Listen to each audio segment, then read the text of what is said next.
Olympic में भारत की कहानी की शुरुआत थोड़ी अजीब है। अजीब किस तरह से? ये कहानी देश की पहली आधिकारिक टीम भेजने से भी 20 साल पहले शुरू होती है।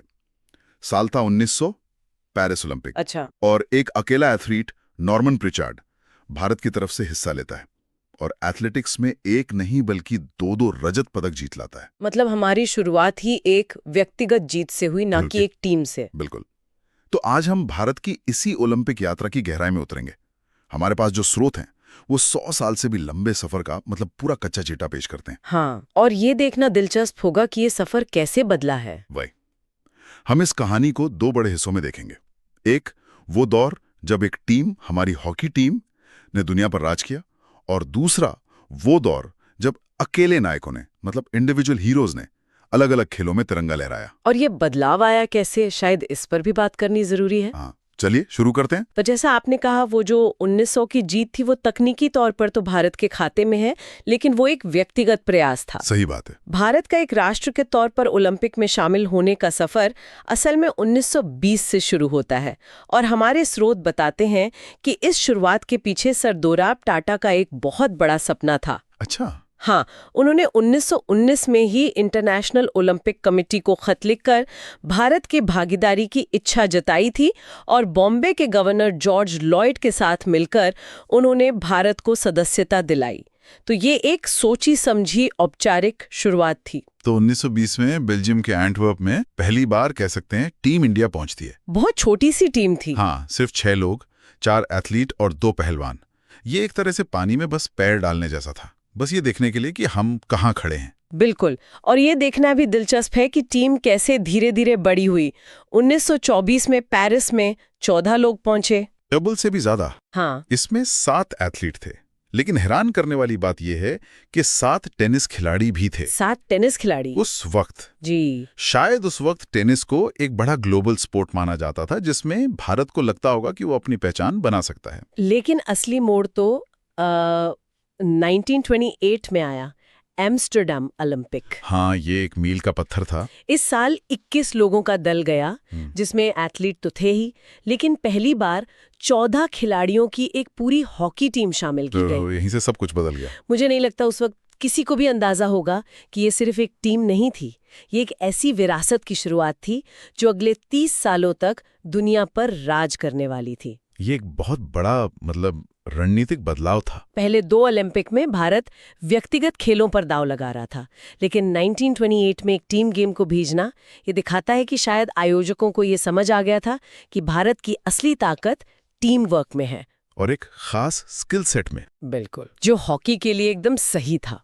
और यहीं से भारत की ओलंपिक कहानी का वो अध्याय शुरू हुआ जिसे हम सब स्वर्णिम युग कहते हैं, द गोल्डन एरा।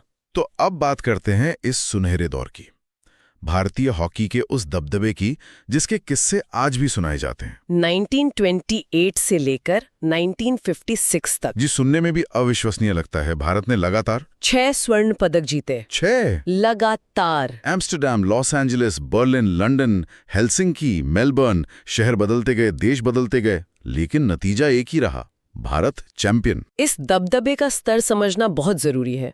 उस दौर में भारतीय हॉकी टीम लगभग अजेय थी। जैसे 1928 के ओलंपिक में उन्होंने अपने सारे मैच जीते और एक भी गोल नहीं खाया। एक भी गोल नहीं? एक भी नहीं।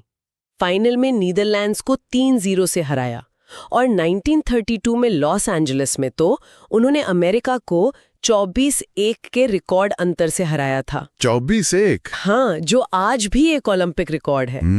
ये सिर्फ जीत नहीं थी, ये एक तरह का कलात्मक प्रदर्शन था जिसे पूरी दुनिया देख रही थी। और 1936 का बर्लिन ओलंपिक, वो तो कहानी ही अलग है। हिटलर का जर्मनी, नाजी प्रोपेगेंडा का माहौल, और फाइनल में भारत का मुकाबला मेजबान जर्मनी से। सोचिए, हिटलर के सामने उन्हीं के स्टेडियम में भारतीय टीम जर्मनी को 8-1 से रौंद देती है। ये सिर्फ खेल नहीं था, ये एक जबरदस्त राजनीतिक और मनोवैज्ञानिक जीत भी थी। बिल्कुल, वो सिर्फ एक गोल्ड मेडल नहीं था, वो एक बयान था।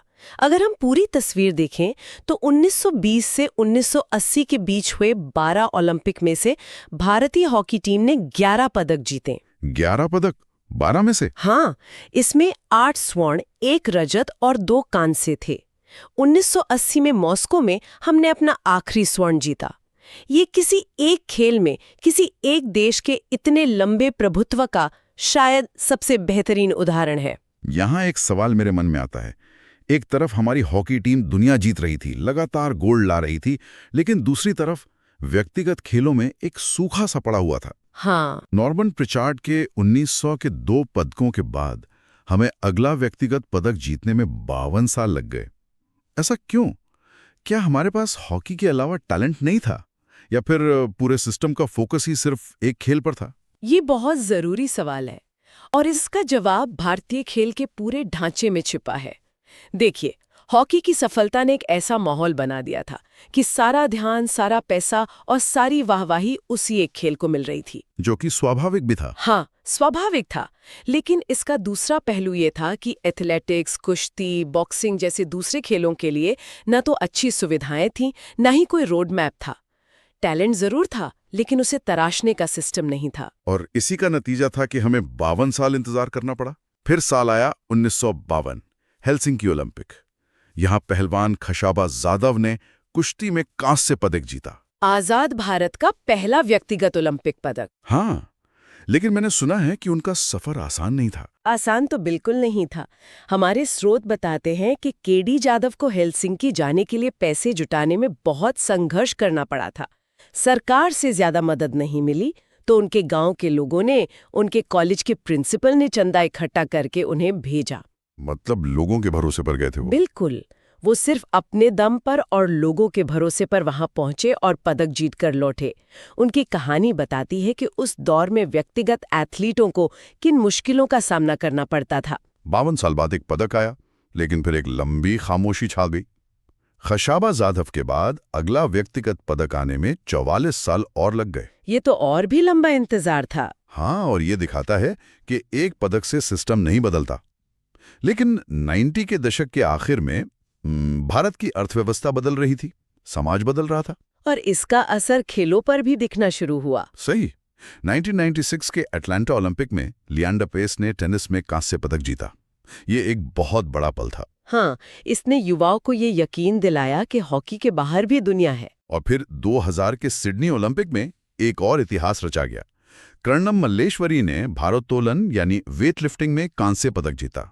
वो ओलंपिक पदक जीतने वाली पहली भारतीय महिला बनी। ये तो वाकई एक मील का पत्थर था। ये एक मील का पत्थर ही नहीं, बल्कि एक दरवाजा तोड़ने जैसा था। कर्णम मल्लेश्वरी का पदक इसलिए भी खास था क्योंकि ये वेट लिफ्टिंग जैसे खेल में आया, जिसे उस समय महिलाओं के लिए पारंपरिक नहीं माना जाता था। सही बात है। उन्होंने सिर्फ पदक नहीं जीता, बल्कि देश की हजारों लड़कियों के लिए एक नई राह खोल दी और कई रूढ़ियों को तोड़ा। इसके बाद ये सिलसिला चल पड़ा। 2004 में एथेंस में कर्नल राज्यवर्धन सिंह राठौड़ ने शूटिंग में रजत पदक जीता, और इसने अचानक पूरे देश का ध्यान इस खेल की तरफ खींचा। हाँ, ये शूटिंग में भारत का पहला बड़ा पदक था। बिल्कुल, और राठौर की जीत ने एक पूरी पीढ़ी को प्रेरित किया।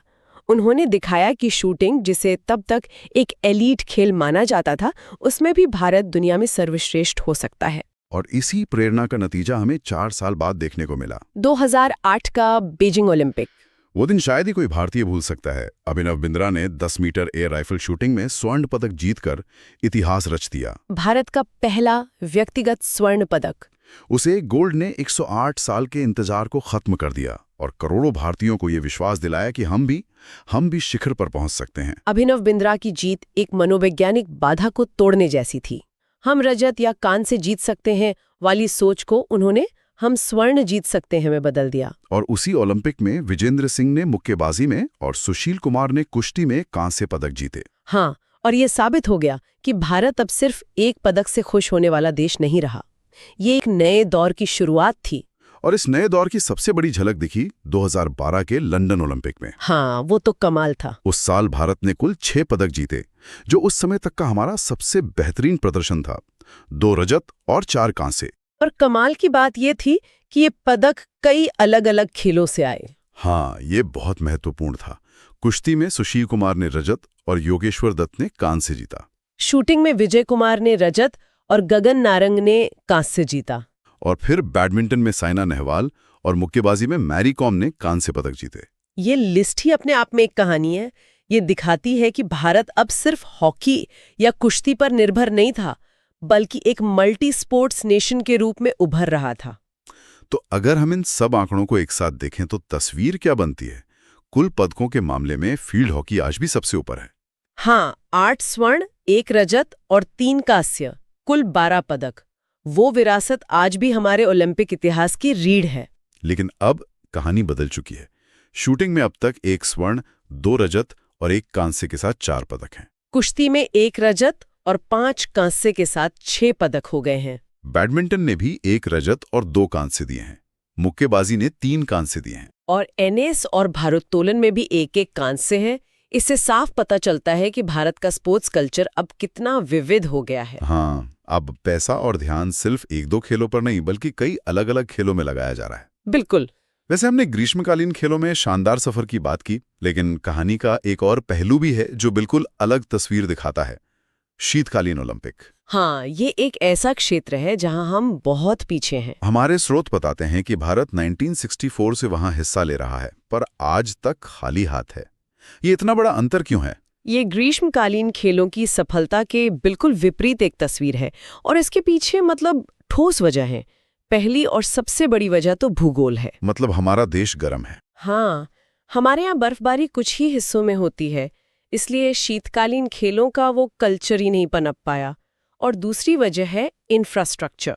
स्कीइंग, स्केटिंग या ल्यूज जैसे खेलों के लिए जिस तरह की महंगी और विशेष सुविधाओं की जरूरत होती है, वो भारत में लगभग न के बराबर है। तो हमारे एथलीट एक तरह से बिना तैयारी के मुकाबला करते हैं? कह सकते हैं। वो दुनिया के उन एथलीटों से मुकाबला कर रहे होते हैं जो बचपन से बर्फ पर ट्रेनिंग करते आए हैं। ये एक बहुत बड़ी चुनौती है। तो 1900 में नॉर्मन प्रिचार्ड के 2 पदकों से लेकर हॉकी के उस बेमिसाल सुनहरे दौर, फिर एक लंबे सूखे और आखिर में 21वीं सदी में अलग अलग खेलों में व्यक्तिगत चैंपियंस के उभरने तक, भारत की ओलंपिक यात्रा उतार चढ़ाव, संघर्ष और शानदार जीतों की एक लंबी कहानी है। ये कहानी सिर्फ पदकों की नहीं है। नहीं, बिल्कुल नहीं। ये व्यक्तिगत प्रतिभा, टीम वर्क, बदलते हुए भारत की उम्मीदों और नई चुनौतियों को स्वीकार करने की कहानी है। ये कहानी नॉर्मन प्रिचार्ड से शुरू होकर ध्यानचंद से होते हुए केडी जाधव, लिएंडर पेस, कर्णम मल्लेश्वरी, अभिनव बिंद्रा और आज के नए सितारों तक पहुंचती है। जब हम इन सभी जीतों का जश्न मनाते हैं तो एक सवाल सोचने पर मजबूर करता है। एथलेटिक्स और तैराकी जैसे खेल जिनमें ओलंपिक में सबसे ज्यादा पदक दांव पर होते हैं, उनमें हमारी उपस्थिति आज भी उतनी मजबूत क्यों नहीं है? भविष्य में इस तस्वीर को बदलने के लिए क्या जरूरी होगा? शायद यही भारत की ओलंपिक यात्रा का अगला अध्याय है।